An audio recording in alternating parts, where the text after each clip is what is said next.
میرا بندہ جب مجھے اپنے دل میں یاد کرتا میں بھی اسے اپنے دل میں یاد کرتا ہوں. جب میرا بندہ کسی محفل میں میرا ذکر کرتا ہے میں اس سے کہیں بہتر محفل میں اس کا ذکر کرتا ہوں. اللہ کی محفل تو ملائے اعلیٰ کی ہے, ملائکہ مقربین کی ہے. بہرحال اللہ کو تم اپنے دل میں مستحضر رکھو, اللہ تعالیٰ تمہیں بھی یاد رکھے. دوبارہ فرمایا احفظ اللہ تجدہ امامہ, اللہ کو یاد رکھو تو اپنے سامنے موجود پاؤ گے جب چاہو تو آگا. تو احفظ اللہ تجدہ امامہ یا وجاہت جب سامنے موجود پاؤ. اذا سألت فاسأل اللہ امام یا اوپر کا سبب. دیکھو جب مانگو غیر اللہ کے سامنے ہاتھ دراز کبھی بھی مت. ایک حدیث میں آتا یعنی حرام نہیں ہے, دنیاوی قواعد اصول قوانین کے تحت کسی سے مدد چاہنا, کوئی سوال کرنا حرام نہیں ہے. کرے مدد اسی پر دنیا قائم ہے, ایک دوسرے کے ساتھ تعاون کے ساتھ. لیکن اونچا مقام کیا ہے, کسی سے سوال مت کرو سوائے اللہ. یہاں تک کہ جوتے باندھنے کا تسمہ تمہیں درکار ہے تو بھی کسی سے مت مانگو, اللہ تو مانگو. کیا پتہ اللہ کس کے دل میں ڈھونڈے وہ آ کے تمہیں تسمہ پیش کر. ہوتا ہے ایسا معلوم جو اللہ کے ساتھ لو لگا کر رکھنے والے ان کے تو ایسے واقعات ہوتے ہیں. ان کے دل میں ایک بات آئی اور اس کے بعد وہی بات جو ہے وہ شخص آ گیا, اس نے وہ بات کی. کیونکہ لوگوں کے دل جو ہے وہ تو اللہ کے دو انگلیوں کے مابین جو چاہتا پھیر دیتے ہیں. کیا پتا اللہ کسی فرشتے کو انسانی شکل میں بھی آتا ہے, فرشتہ آتا ہے انسانی شکل میں, آپ کی تکلیف کو رفع کر دے, آپ کی ضرورت کو پورا کر, اسی سے کسی اور سے. یہ ہے توحید کا لب لباب. یوں سمجھیے اسلام کی جڑ کیا ہے, ایمان. اسلام کا جو خارجی نظام عمل ہے, انفرادی اعمال ہو اجتماعی ہو, ان سب کی روح رواں کیا ہے, ایمان. ایک بات ہو گئی. ایمان کا خلاصہ لب لباب کیا ہے, ایمان باللہ. جیسے ایمان بالآخرہ بھی ہے, ایمان بالملائکہ ہے, ایمان بالانبیاء ہے, ایمان بالرسل ہے, ایمان بالکتب ہے, ایمان بالقدر ہے. لیکن اصل ایمان, اسی لیے ایمان مجمل میں آپ کو معلوم ہے, کسی اور چیز کا ذکر نہیں. آمنت باللہ کما ہوا باسمائہ وصفاتہ وقبلت جمیع احکامہ اقرار باللسان وتصدیق بالقلب. یہ ایمان مجمل, اجمالی طور پر ایمان اس کا نام ہے. ہاں مفصل تفصیلی طور پر آمنت باللہ وملائکتہ وکتبہ ورسلہ والیوم الآخر والقدر خیرہ وشرہ من اللہ تعالی. تو اسلام کی جڑ ایمان, اور اسلام کا سارا جو نظام عمل ہے, چاہے انفرادی اعمال ہو چاہے اجتماعی, ان سب کی روح رواں ایمان. اور ایمان کا خلاصہ ایمان باللہ. اور ایمان باللہ کا اصل حاصل وہ ہے جو اسے مجھے اس کے دو تقاضے, عبادت صرف اسی کی, استعانت صرف اسی کی. اس لیے میں نے سورہ فاتحہ میں تذکرہ شروع میں کیا.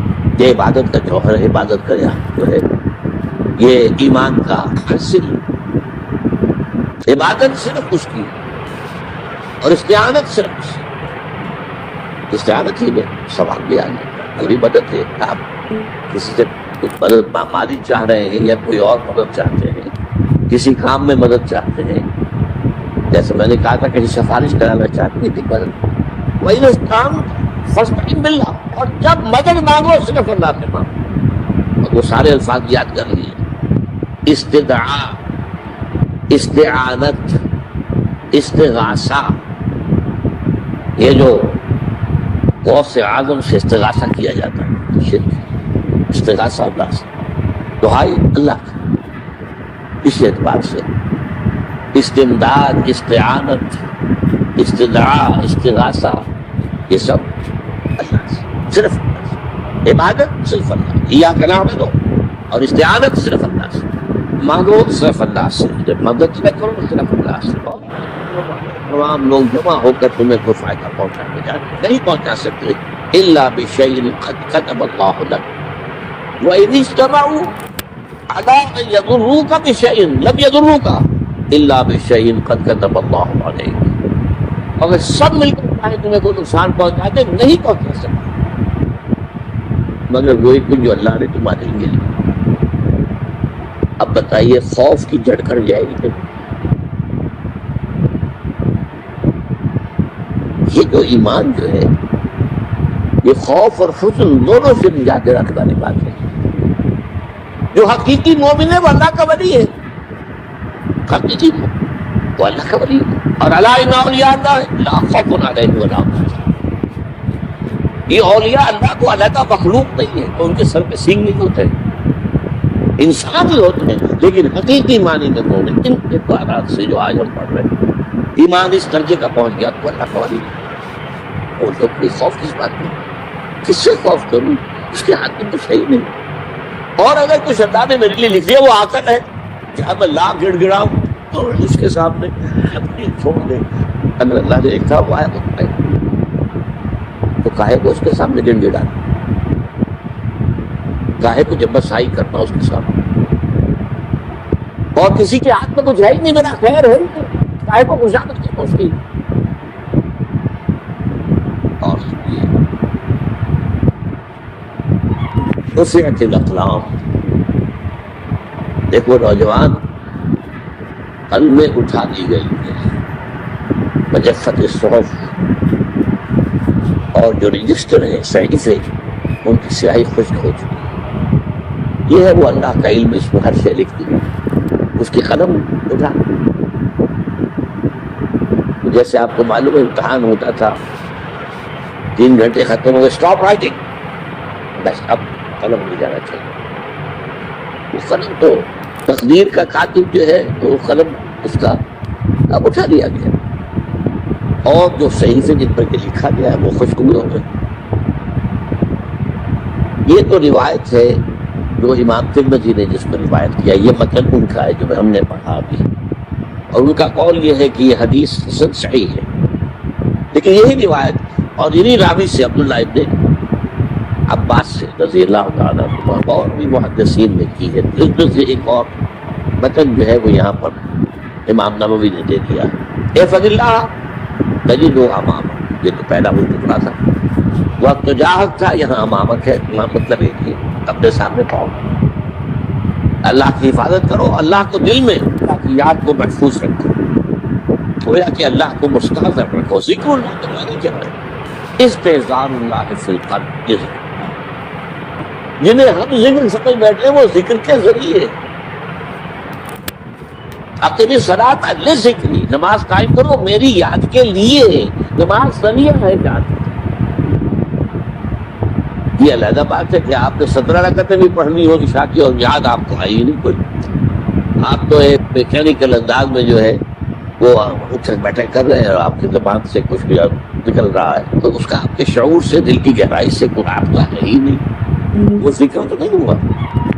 ہاں نماز فرض کی وہ ادا ہو گئی، حقیقی فرض ادا ہو گئی، تو جنہیں ہم نے ذکر سمجھا وہ ذرائع اللہ اللہ سبحان اللہ زبان سے، یہ تاکہ اس کے نتیجے میں ذکر حاصل ہو جائے۔ استحضار اللہ فی القلب، ذکر کے معنی ہے استحضار اللہ فی القلب،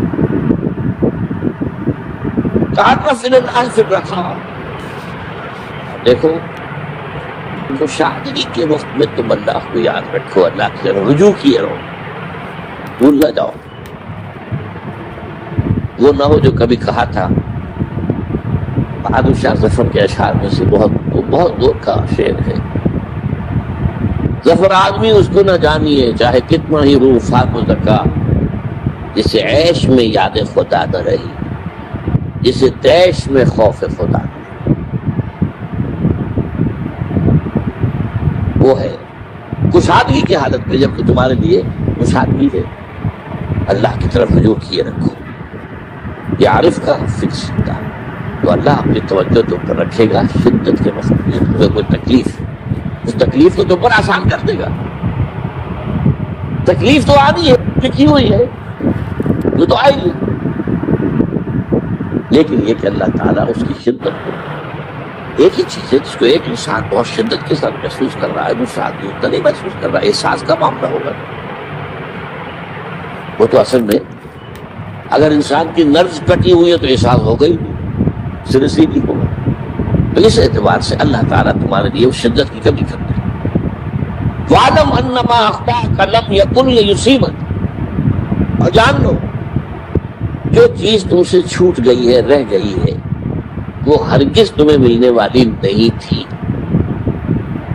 اب آپ نے کسی ملازمت کے لیے درخواست دی ہے، درخواستیں مانگی گئی ہے،